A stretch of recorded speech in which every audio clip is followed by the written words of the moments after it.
भक्तों, हमने अपने पुराने व्लॉग में जो बात कही थी कि क्यों रावण कैलाश पर्वत उठा सकता था पर धनुष नहीं उठा पाया था, उसके एंड में हमने आपसे वादा किया था कि हम आपको उस पिनाक धनुष की सच्चाई से अवगत कराएंगे। तो हम इस व्लॉग में वह सच्चाई आपको बताने के लिए ले आए हैं। तो दोस्तों, महादेव के पिनाक धनुष के बारे में जो कथा प्रचलित है वह हम आपको आज सुनाते हैं। जब भगवान श्री राम ने सीता जी के स्वयंवर में गुरु वशिष्ठ जी की आज्ञा से शिव जी का कठोर धनुष तोड़कर सीता जी से विवाह किया था, लेकिन शिव जी का वह धनुष किसने और किससे बनाया था तथा वह शिव धनुष महाराज जनक के पास कैसे पहुंचा, इस रहस्य को बहुत कम लोग जानते हैं। तो भक्तों, इस रहस्य पर से पर्दा उठाने से पहले मेरी आपसे प्रार्थना है कि हमारे व्लॉग को अधिक से अधिक शेयर करिए अपने मित्रों के साथ, अपने परिवारजनों के साथ, और उनको भी अपने साथ साथ इस पुण्य का भागी बनाइए। एक ही सेकंड तो लगता है दोस्तों। तो चलिए बढ़ते हैं आगे। भक्तों, पिनाक धनुष की कथा बड़ी विचित्र है।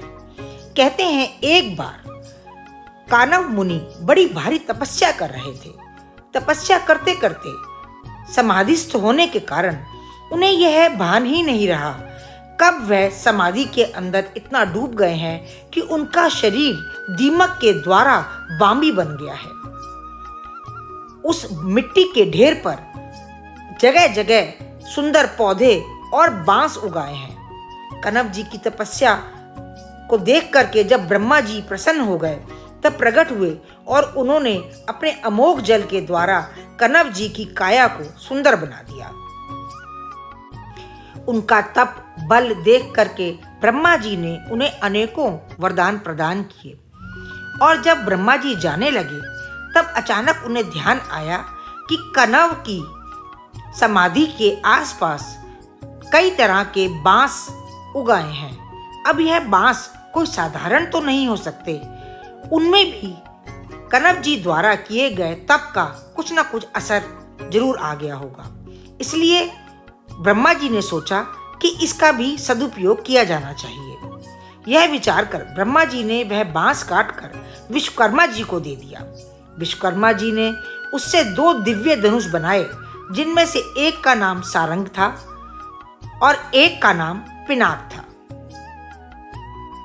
ब्रह्मा जी ने सारंग नाम के धनुष को तो विष्णु जी को समर्पित कर दिया, और जिसका नाम पिनाक था वह शिव जी को समर्पित कर दिया।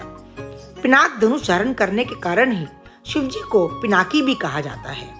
शिव जी ने जिस पिनाक धनुष को धारण किया था उसकी एक टंकार से बादल फट जाते थे और पृथ्वी डगमगा जाती थी। ऐसा लगता था कि मानो कोई भयंकर भूकंप आ गया हो।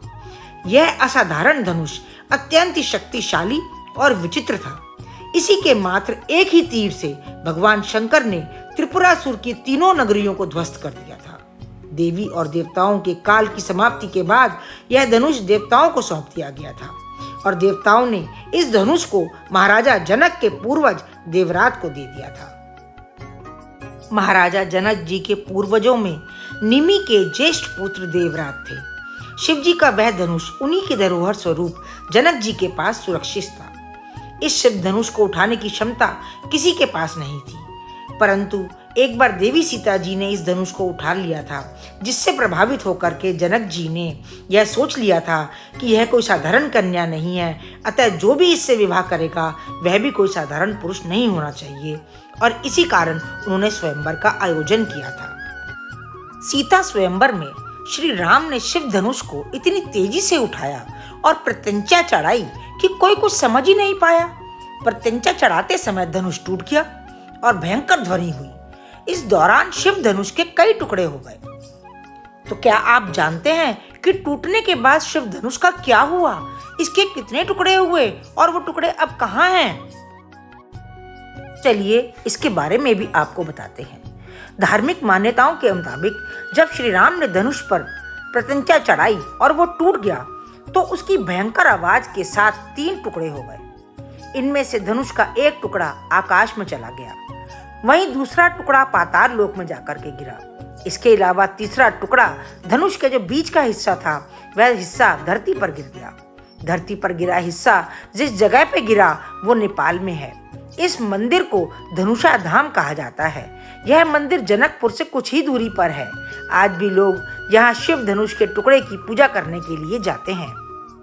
आपकी जानकारी के लिए बता दें कि धनुषा धाम में आज भी शिवजी के पिनाक धनुष के अवशेष की विधि विधान के साथ पूजा करी जाती है।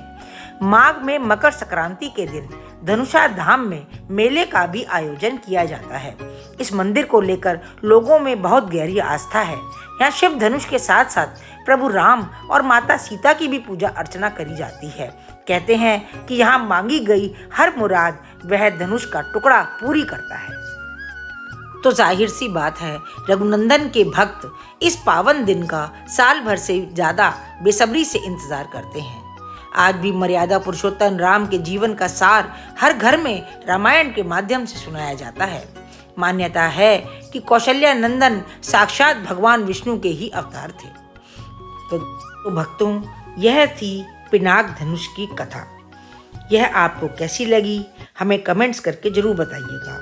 और हाँ दोस्तों, आप इसे कौन से स्टेट से देख रहे हैं, कहाँ से देख रहे हैं और इसके बारे में आपके क्या विचार हैं, ये भी हमसे ज़रूर शेयर करिएगा। आपके सुझावों का हमें निरंतर इंतज़ार रहता है।